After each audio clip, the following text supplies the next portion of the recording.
Hello, this is Jill at Scrapbook Warehouse, and this week I just got on a roll and created a whole bunch of cards for you.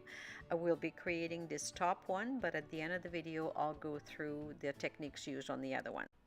I used penny black antique frame die to cut a panel out of watercolor cardstock, and I'm using watercolor cardstock instead of regular cardstock because I'll be using texture paste and that will hold up way better. Somehow I got a little bit of ink on my panel, but I could easily erase it away with using the mono sand eraser. I'm covering my whole panel with a good layer of antique linen, so that will give me a good contrasting base for the soft pink that's coming up next. I'm just adding a little bit more of the antique linen in a couple of corners to give me a bit of a shadow or a bit more definition. As you know, oxide inks take a little bit to dry, so I'm helping it along with the heat gun and making sure I do a little bit of heat in the back just to prevent warping. Now on to stamping. I'm using VersaFine ink because my stamp is very detailed and I want everything to be nice and clear. VersaFine is a pigment ink, which means it stays wet longer, so I'm using the heat gun to just make sure everything is nice and dry. Now it's time to play with our texture paste, and it comes in white, so you could color it with your distress ink or pigment powders if you have some. I was looking for a way lighter pink because I wanted to contrast with my butter yellow panel, so I added a little bit more of the white paste and toned down the pink. To secure my stencil in place, I'm using the new iCraft purple tape. It's great to mask your stencil, hold down stencils, or even your cardstock because it will not rip it when you remove it. Once your stencil is secured in place, you could use your palette knife to spread the texture paste over the design, and once you're done, remove any excess.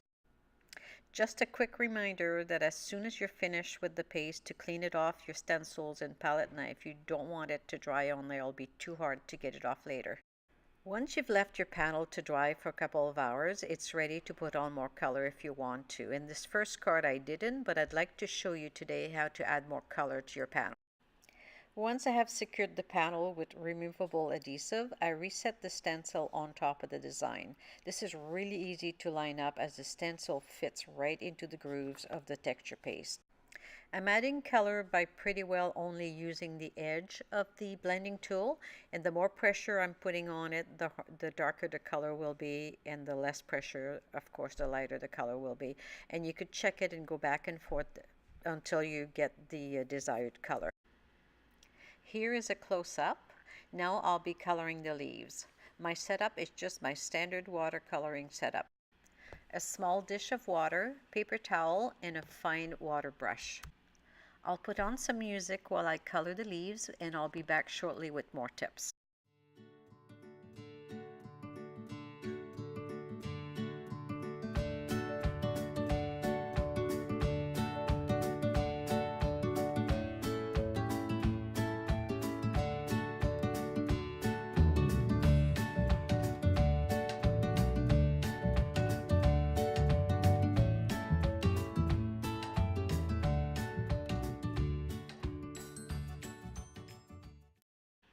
Just had to go back and add a little bit more pink to some of the blossoms, and wanted to set it with some heat, of course, to make sure everything stayed in place. And here you could compare the two without extra color and with color. And now I decided to remove some of the color from that one petal, but unfortunately it spilled over onto the panel, and I was able with a clean brush to remove all that excess color, and it never showed. Now it's time to assemble the card. I wanted to pop it up a bit, but I didn't want to use pop-up dots. So what I did is I used a very thin craft foam. And instead of using tape, I've used liquid glue, which is a lot more forgiving when you're assembling your panels. And I've used a multi-medium mat.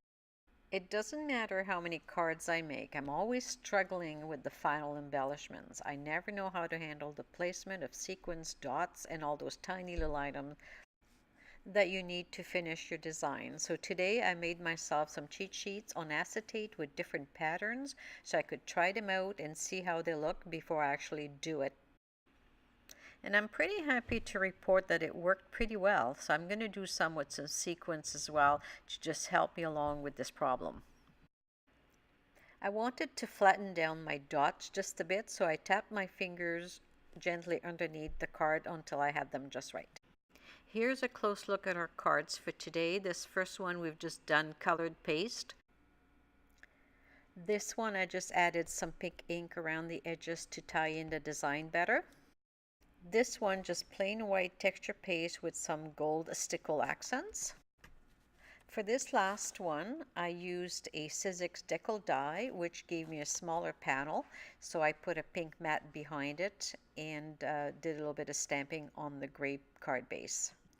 Thank you so much for visiting with us today. To receive our class videos, please sign up for our newsletter on our website or subscribe to our YouTube channel. Thank you.